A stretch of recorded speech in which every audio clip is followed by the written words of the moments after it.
Eh bien, bonjour à tous et bienvenue à ce nouveau rendez-vous de la géomatique. Aujourd'hui, nous abordons le module 16 de notre tutoriel qui portera sur la notion de composition colorée. Alors, de quoi s'agit-il? Il s'agit du résultat graphique de la combinaison de trois bandes constituant une image multibande. Alors, dans la pratique, généralement, vous avez trois canaux qui sont affectés à vos logiciels de traitement d'image, ou bien vos logiciels de SIG, à vocation de traitement d'image, et même à vocation de traitement de vecteurs.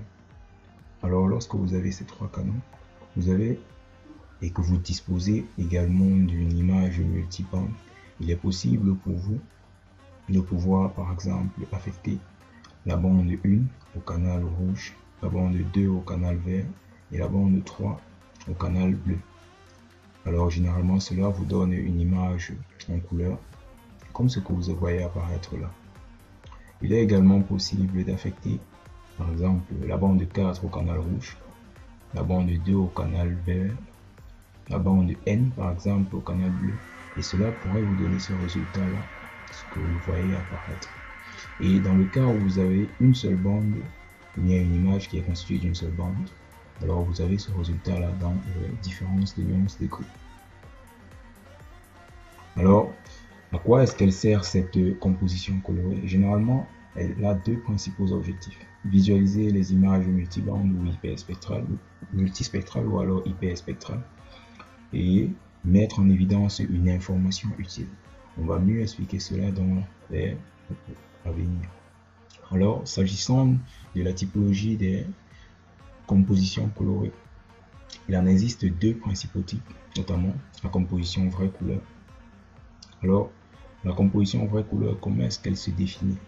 Elle désigne toute composition colorée pour lesquelles les bandes provenant d'une image multibande sont affectées au canaux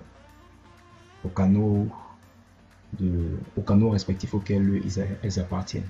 Donc par exemple, vous verrez que pour une composition vraie couleur, on va affecter la bande rouge au canal rouge par exemple, la bande verte au canal vert et la bande bleue au canal bleu, de telle sorte que nous puissions avoir un rendu en composition naturelle, comme si nous étions en train d'observer la nature en réalité. Il s'agit de la composition vraie couleur. D'autre part, nous avons également la composition fausse couleur. En fait, la composition fausse couleur désigne en fait toute composition colorée qui est différente de la composition vraie couleur. Alors, dans la pratique, il peut s'agir d'affecter par exemple la bande proche infrarouge au canal rouge, d'affecter la bande verte au canal vert et d'affecter la bande rouge au canal bleu. Cela nous donne par exemple ce rendu. Et comme vous le regardez, vous voyez bien que ce rendu est différent de ce que nous avions à la base. Maintenant, on peut également avoir dans les compositions fausses couleurs une composition spécifique.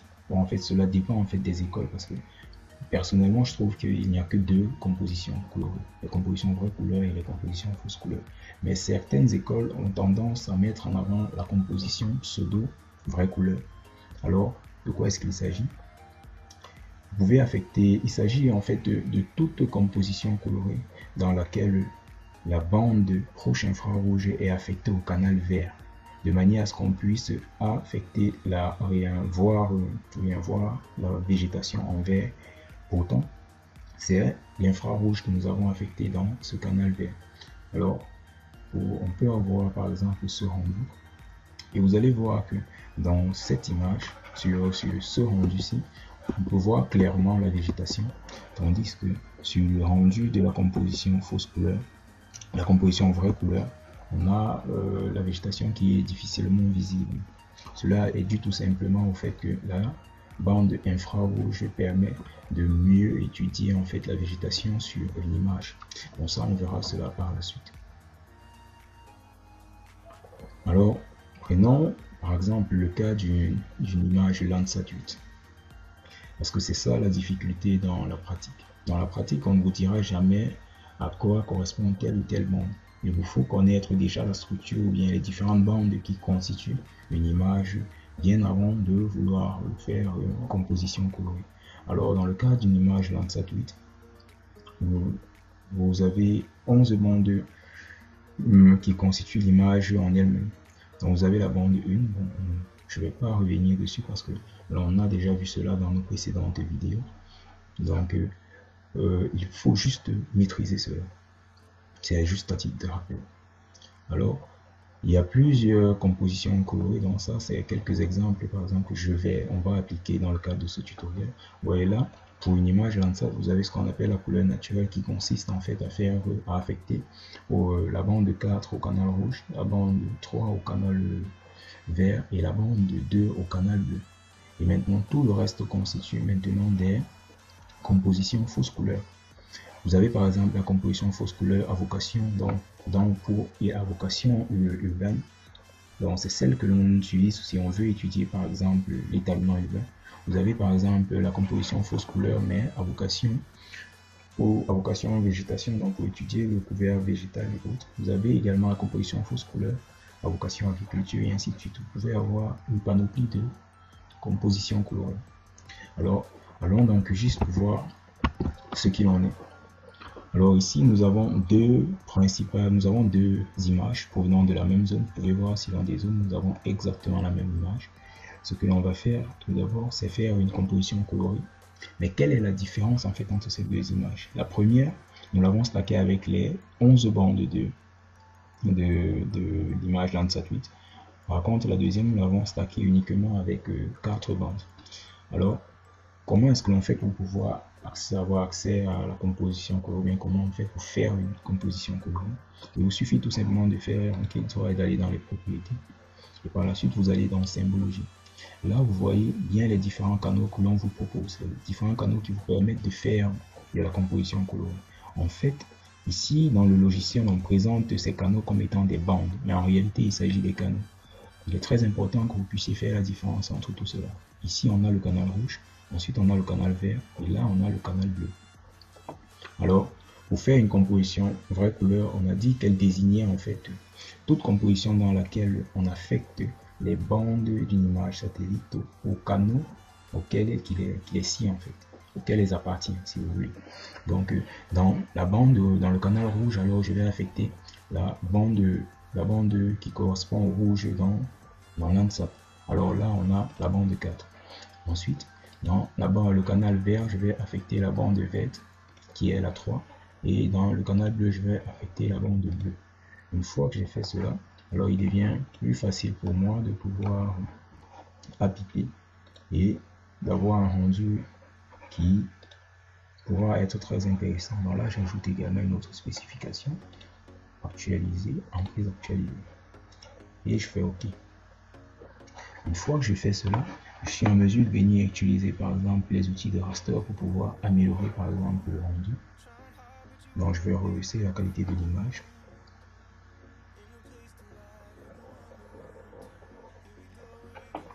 Donc là je peux par exemple jouer avec le rendu de mon image pour avoir un résultat beaucoup plus intéressant.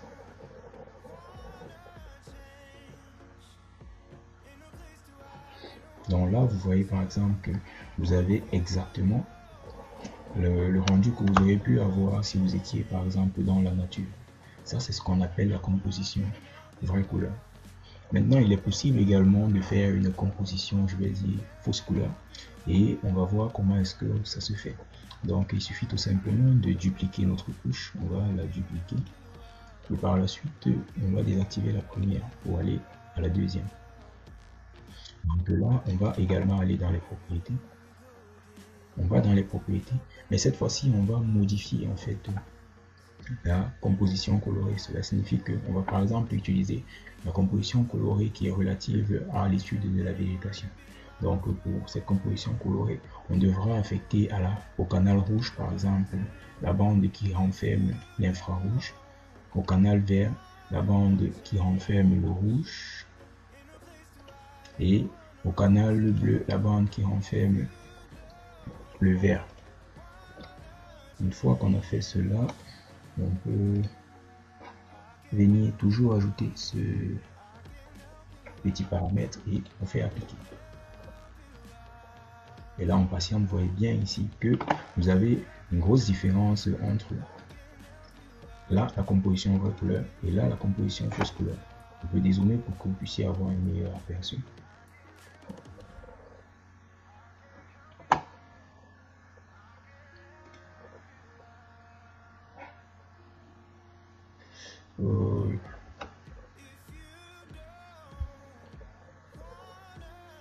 Voyez là, vous avez la composition vraie couleur et par la suite, là, vous avez la composition fausse couleur.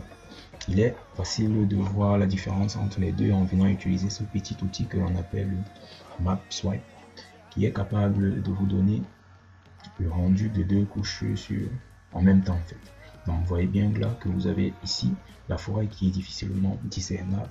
Par contre, lorsqu'on utilise une composition fausse couleur, on voit la forêt qui apparaît maintenant en rouge et qui est beaucoup plus intéressante. On peut également faire ce qu'on appelle une composition pseudo vraie couleur. Il suffit tout simplement de venir par la suite dupliquer à nouveau cette couche. Et une fois que l'on la duplique, ce que l'on fait, on va également dans les propriétés. Une fois que nous sommes dans les propriétés, on a défini une composition pseudo vraie couleur comme toute composition colorée dans laquelle on affectait au canal vert la bande infrarouge de notre satellite. Donc, dans ce cas, on va commencer par spécifier la bande, le canal vert, la bande basse, commencer par affecter en fait la bande infrarouge au canal vert. La bande infrarouge, c'est celle qui est la numéro 5. Maintenant, dans la rouge, on peut affecter par exemple la bande rouge en elle-même. Et dans la bleue, on va spécifier la bande bleue qui correspond à la bande 2. Une fois que cela est fait, je vais désactiver ce paramètre qui est un peu jaune. Donc, on va faire OK. Lorsqu'on le fait, vous vous rendez compte maintenant que la bande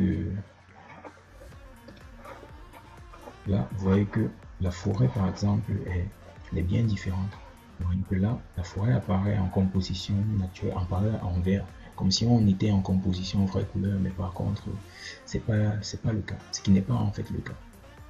Donc, c'est exactement là, on vient de passer ou présenter les trois types de compositions colorées que nous avons vu précédemment. Maintenant, j'aimerais que l'on revienne à un cas bien spécifique. Et c'est généralement en cela que l'on rencontre les difficultés. Parce que la plupart du temps, vous n'êtes pas obligé d'utiliser la totalité des bandes que le capteur ou le satellite Landsat vous propose. Souvent, il arrive que nous puissions utiliser, stacker ou bien consolider notre image uniquement avec un nombre ou une palette de bandes bien sélectives. Comme c'est le cas par exemple pour notre seconde image, qui couvre la même zone, je rappelle, mais dans laquelle on a affecté uniquement les bandes 2, 3, 4 et 5. Comme dans la nomenclature là.